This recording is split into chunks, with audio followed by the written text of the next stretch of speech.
begin with who's speaking to whom. Jesus is now speaking to the Jews. And who's Jesus? First of all, let's think about who Jesus really is. Alright? Amen. Alright, exactly. He was born of a virgin.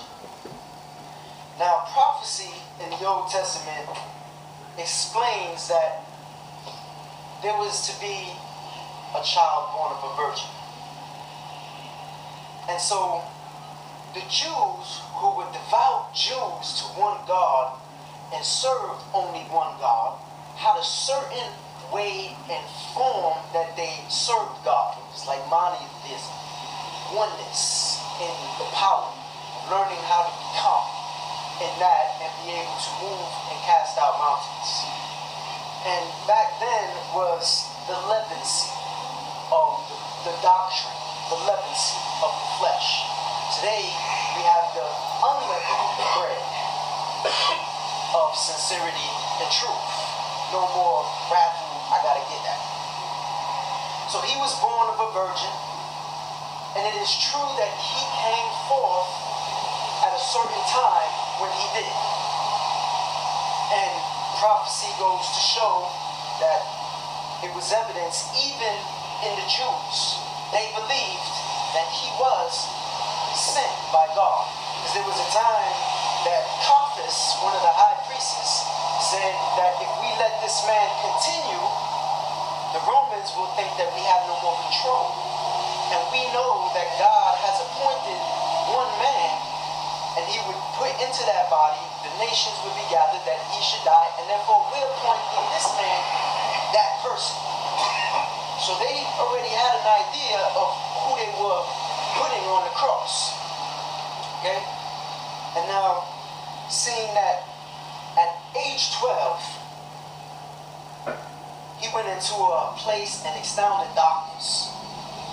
Now back then they didn't have telephones, they didn't have internet, satellite, but they sure got around. And they knew who he was. Every little jot and tittle. They were there day after day just writing the Bible over and over. And beside whatever probably was going on. Okay?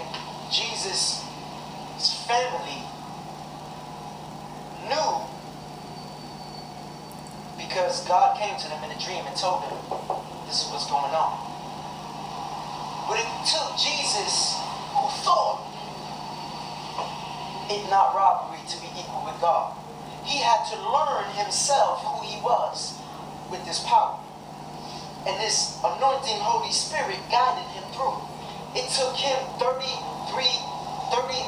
years to fulfill his ministry. And before that, the Spirit of God had not come down upon him. So I don't know what he was going through. But I'm sure people around him was like,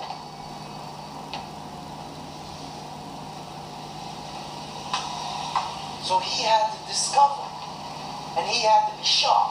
He had to know the world around him and where to be at a certain time, a certain place, be there. And he was baptized, received the Holy Spirit. God came down and fulfilled his ministry. Okay?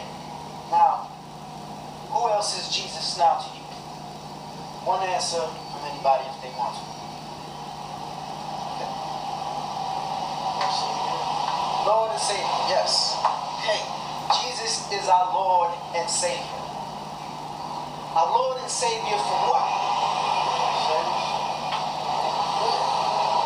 Therefore, God is invisible. And Colossians 1:15, it says that he is the image of an invisible God. An invisible God. And there's a great white throne, and there's also one that sits at his right hand. The Lord said unto my Lord, David once said. Now, when we were born here, God had sent man and woman on a purpose. And that purpose was to complete them in the gravity of this flesh here to live forever in paradise the way it is right now, the way we feel it. Okay? And it was to live forever in eternity.